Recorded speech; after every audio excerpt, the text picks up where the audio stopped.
Hello students, welcome in the online classes of MD School Kalayat. As you know, we are on second lesson of नागरिक शास्त्र of 9th class. आज हम 9th class का second lesson के जो लघुत्रात्मक question है वो पढ़ेंगे। आइए विस्तार से पढ़ें। हमारा फर्स्ट क्वेश्चन है, दक्षिण अफ्रीका में रंग भेद की समाप्ति कैसे हुई। कहने का अर्थ है जो दक्षिण अफ्रीका में रंग के आधार पर जो भेदभाव होता था वो कैसे समाप्त हुआ।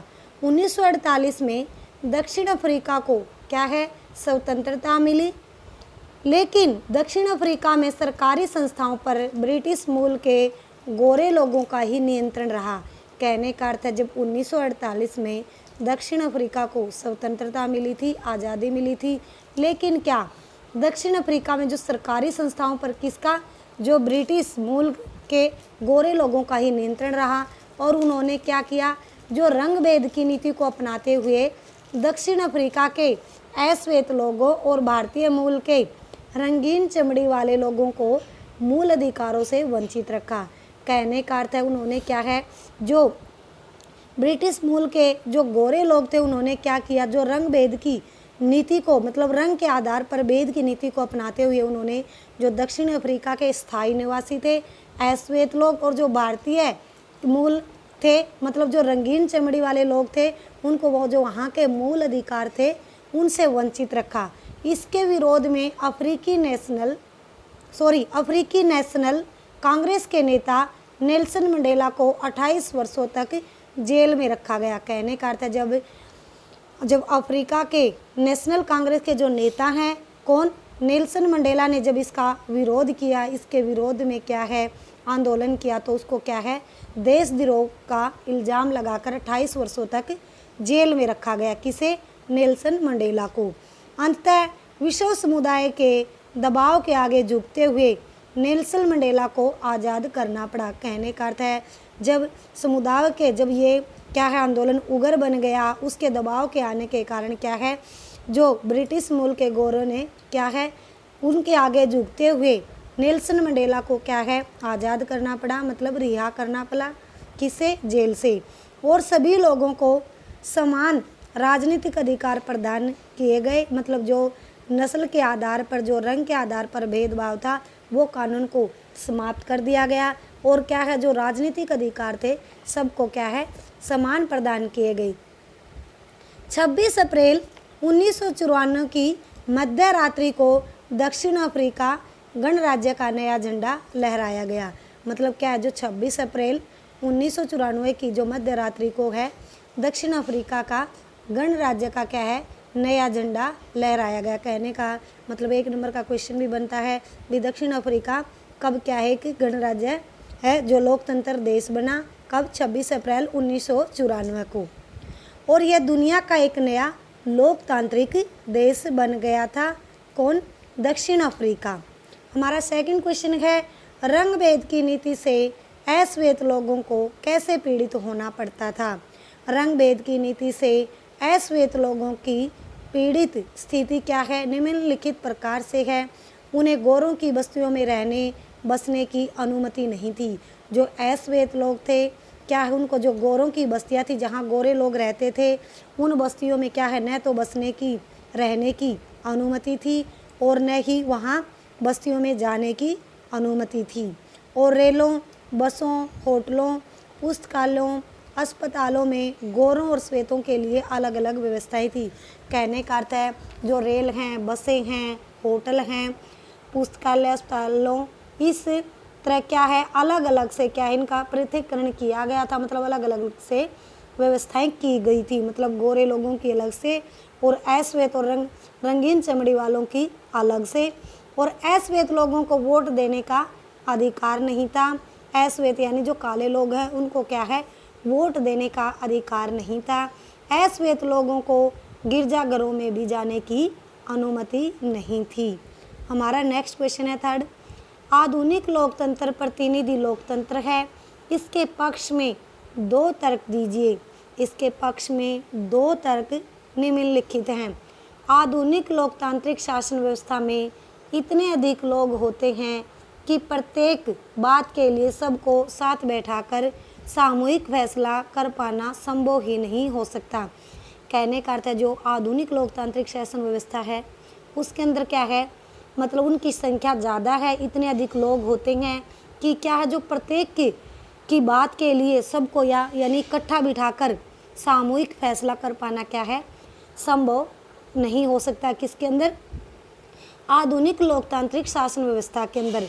अगर यह संभव हो तब भी प्रत्येक नागरिक के पास प्रत्येक फैसले में भाग लेने का समय, इच्छा या योग्यता और कौशल नहीं होता। कहने का अर्थ है अगर यह संभव भी हो जाता है, क्या मतलब सबको साथ बैठाकर सामूहिक फैसला लेने में, फिर भी क्या है प्रत्येक नागरिक के पास प्रत्येक फैसले में क्या है उनके पास भाग लेने का समय, जो इच्छा, योग्यता और कौशल नहीं होता। हमारा नेक्स्ट क्वेश्चन है फोर्थ, नेल्सन मंडेला को लोकतंत्र के पक्ष में आवाज़ उठाने की कैसे सजा दी गई। नेल्सन मंडेला ने दक्षिण अफ्रीका में गोरों के द्वारा चलाई जा रही रंग भेद की नीति का विरोध किया। जो नेल्सन मंडेला है वो दक्षिण अफ्रीका में क्या है, जो गोरों ने जो रंग भेद की नीति चला रखी थी, मतलब रंग भेद श्वेत और अश्वेत की, और जो अश्वेत लोगों के साथ जो भेदभाव करते थे, जो उनको क्या जो मूल अधिकार हैं उन अधिकारों से वंचित रखा था, इसके विरोध में क्या है नेल्सन मंडेला ने क्या है इसका विरोध किया था। और ऐसा करने पर दक्षिण अफ्रीका की गोरों की सरकार ने उन पर क्या है देशद्रोह का मुकदमा चलाया। मतलब जो नेल्सन मंडेला ने इनके खिलाफ जो आवाज़ उठाई, विद्रोह किया, तो विद्रोह के कारण क्या है जो दक्षिण अफ्रीका के गोरों की सरकार ने उस पर क्या है देशद्रोह का मुकदमा चलाया। किस पर, नेल्सन मंडेला पर।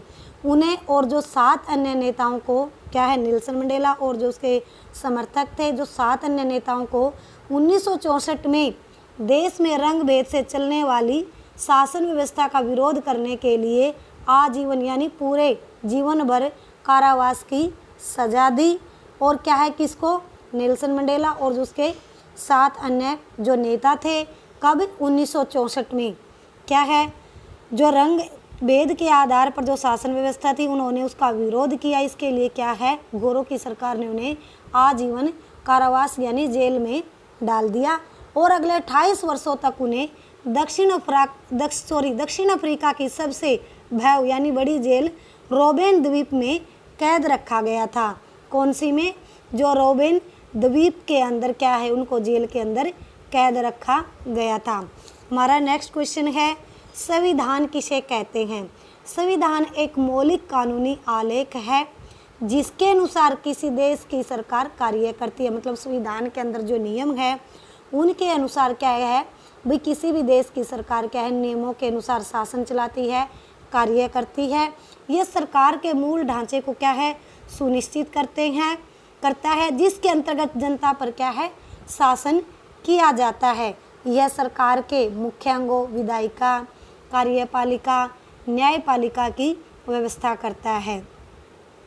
और यह न केवल प्रत्येक अंग के अधिकारों को परिभाषित करता है अपितु उसके उत्तरदायित्वों को भी सुनिश्चित करता है। यानी कि संविधान के अंदर जो 3 अंग हैं विधायिका, कार्यपालिका तथा न्यायपालिका, इन तीनों की व्यवस्था करता है। और जो इनके पास जो प्रत्येक अंग के जो अधिकार हैं, शक्तियां हैं, इनको भी क्या है इनके अधिकारों को भी सुरक्षित रखता है और इनके अधिकारों को भी परिभाषित करता है अपितु उसके उत्तरदायित्व को भी सुनिश्चित करता है। तीनों अंगों के मध्य पारस्परिक आपस में संबंध और इनका जनता से संबंध स्थापित करता है और संविधान के सभी नियमों से श्रेष्ठ होता है। जो संविधान है वो देश के जो सभी नियमों से जो संविधान के नियम हैं सबसे श्रेष्ठ होता है। हमारा नेक्स्ट क्वेश्चन है आपके विचार में लोकतांत्रिक देशों में संविधान का महत्व अपेक्षाकृत क्यों अधिक होता है। एक लोकतांत्रिक देश में संविधान का महत्व और भी अधिक है क्योंकि लोकतंत्र में सरकार के क्रियाकलापों में प्रत्यक्ष अथवा अप्रत्यक्ष रूप से नागरिक अपनी भागीदारी सुनिश्चित करते हैं। कहने का अर्थ भी जो लोकतंत्र के सरकार के अंदर जो क्रियाकलाप हैं, जो कार्य हैं, उसमें क्या हम प्रत्यक्ष या अप्रत्यक्ष रूप से क्या है नागरिक की भागीदारी को क्या है सुनिश्चित करते हैं।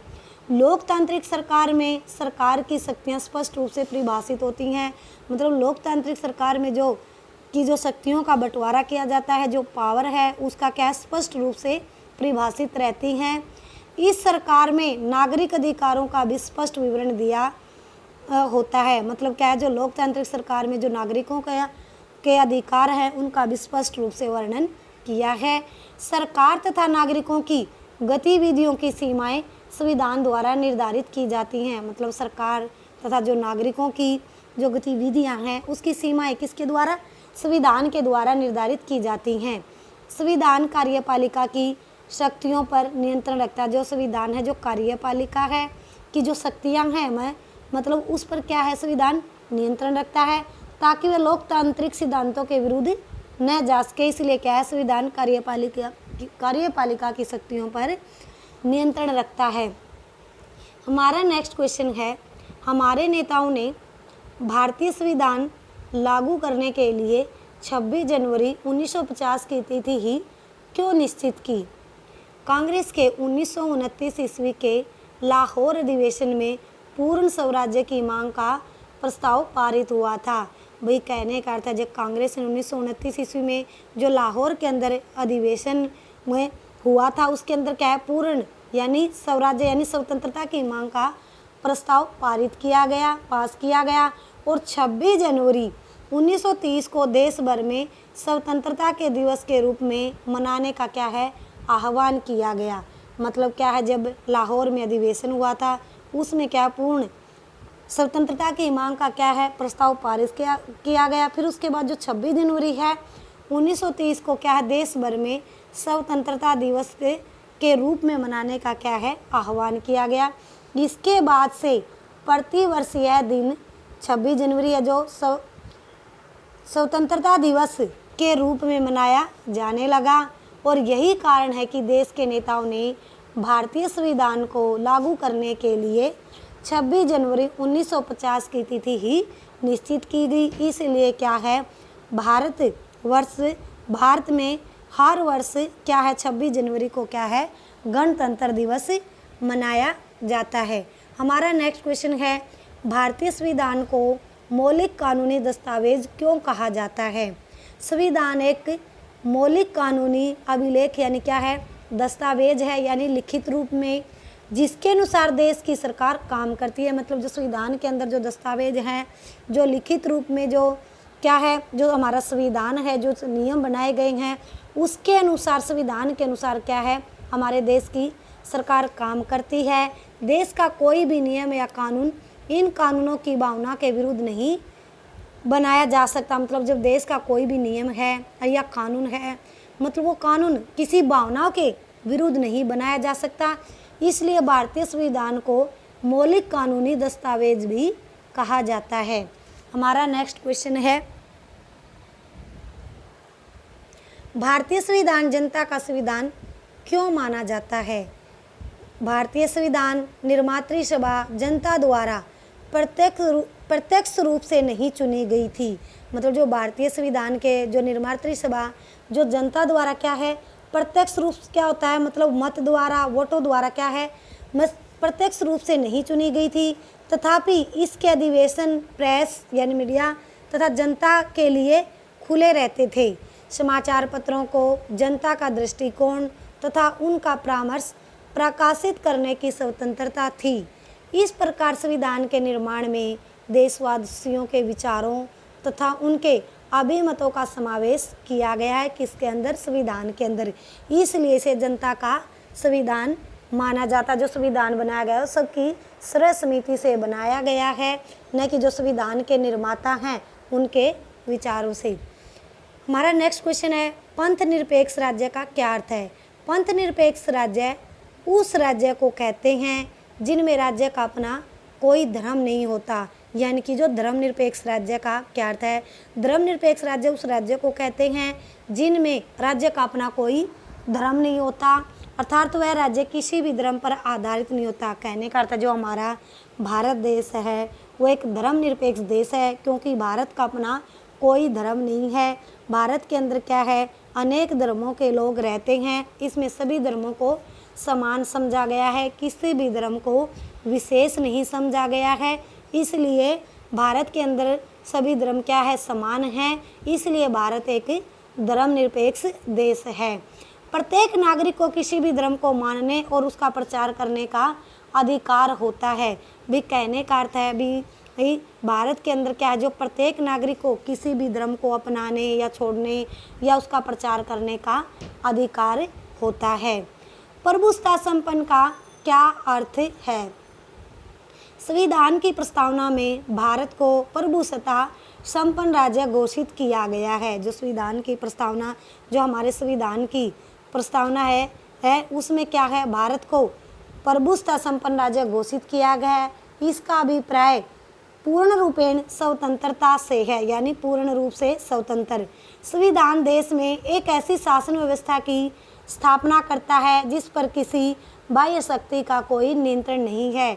भी जो संविधान क्या है, देश के अंदर एक ऐसी शासन व्यवस्था की स्थापना करता है जिसमें क्या है, जो बाहर की शक्ति का इसके अंदर कोई नियंत्रण यानी कोई हस्तक्षेप नहीं होता, और जो अपने आंतरिक मामलों तथा विदेश नीति में स्वतंत्र है। मतलब जिस देश में संविधान की व्यवस्था की गई है और इस संविधान की शासन व्यवस्था की क्या है, ऐसे देश की स्थापना करता है जिसमें क्या है, किसी बाहर के देश की शक्ति का ये कोई नियंत्रण नहीं होता, और इसमें क्या है, अपने आंतरिक मामले और जो भीतरी मामले हैं और विदेशी नीति में क्या है, वह देश स्वतंत्र रहता है।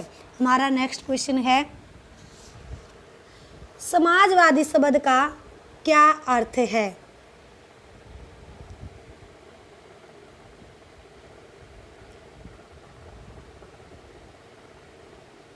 हमारा जो क्वेश्चन है 12, हमारा क्वेश्चन नंबर है 12। तो क्या है, समाजवादी शब्द का क्या अर्थ है? भारत प्रजातंत्र के साथ साथ एक समाजवादी राष्ट्र भी है, और जिसमें प्रत्येक व्यक्ति के जीवन की मूलभूत आवश्यकताओं की पूर्ति करने की कोशिश की जाएगी। कहने का अर्थ है, जो भारत क्या है, एक प्रजातंत्र के साथ साथ क्या है, एक समाजवादी राष्ट्र भी है। कौन?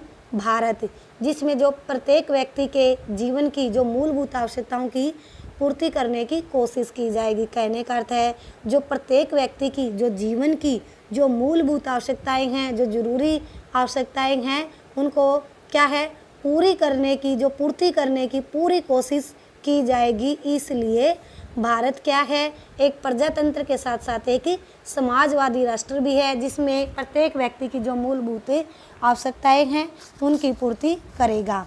हमारा नेक्स्ट क्वेश्चन है, लोकतांत्रिक का क्या अर्थ है?